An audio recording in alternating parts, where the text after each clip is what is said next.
Bearcats.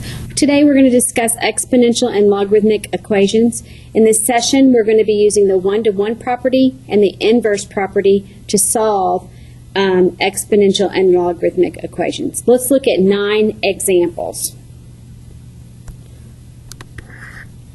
One-to-one, these are the primary properties as well as all the properties of exponents and radicals and logarithms. So one-to-one and the inverse property.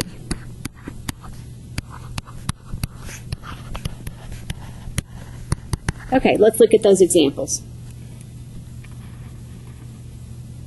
All right, in this first example, we are already in a one-to-one situation. So I'm just going to write one-to-one situation. So we really are solving just the exponent. So we have a negative x squared equals a negative 3x minus 4.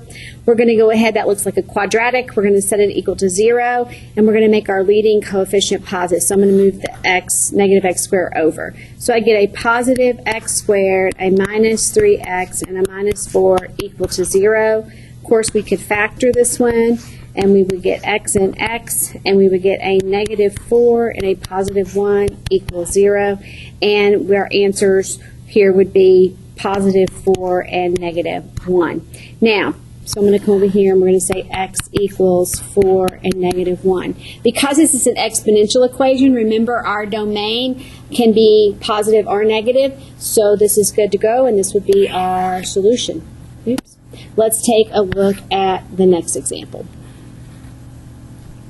In this second example, we're going to start solving by dividing by 3 on both sides, so we're left with 2 to the x power equals 14. Okay, in this particular situation, we cannot do any more, so we need to use that inverse property and change to a logarithmic equation. So we would have log base 2 14 equals x.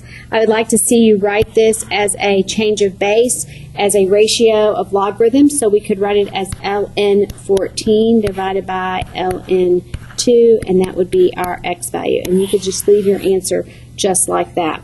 We'll take a look at how to put those in the calculator a little bit later next week. All right, next example. Go Bearcats. In this example, the first thing we're going to do, of course, is subtract 5 from both sides, and we would get e to the x power equals 55. And in this case, we need to switch from an exponential to a logarithmic equation, and this would be a natural logarithm, so we'd have ln 55 equals x, and we could just leave it like that, and we would solve it just like that. All right, let's take a look at the next one. Get a little bit more exciting here.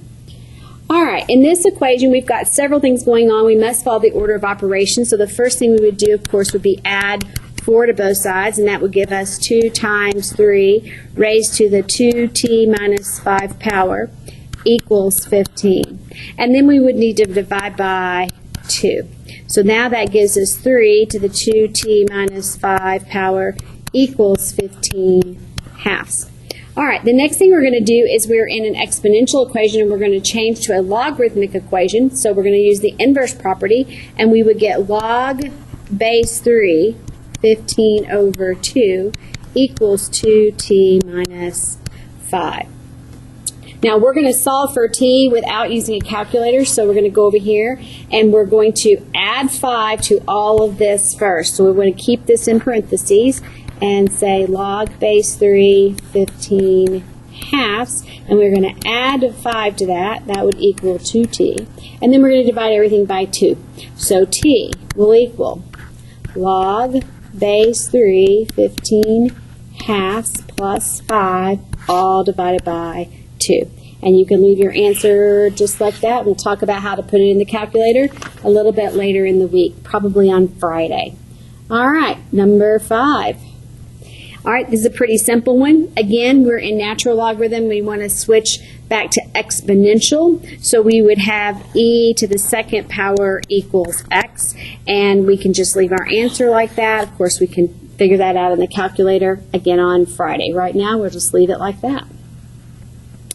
All right, for number 6, we are already at a one-to-one. They are both log base 3. So we really are solving 5x minus 1 is equal to x plus 7.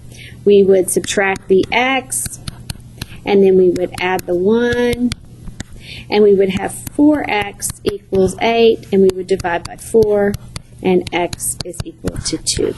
All right, go Bearcats. Number 7. In number 7, again, we need to make sure we're following the order of operations. The first thing we would do would be to subtract the 5. And so when we do, we have 2 ln x equals negative 1. We would divide by 2. And now we have ln x equals negative 1, x, negative 1 half. All right, we are in a logarithmic equation. We need an exponential equation. So we're going to say e raised to the negative 1 half equals x. And we can do that. What we can't do is have a negative domain in our logarithm, but we can have a negative in our exponential equation, and we do, and we would put that in the calculator on Friday and see what our answer is approximately. All right, number 8, 2 more to go. All right, in this situation, again, we've got to make sure we're following order of operations. We would first divide by 2, and we would have log base 5, 3x equals 2. All right, again, we're in a logarithmic equation. Let's switch to exponential. That would give us base 5 to the second power equals 3x.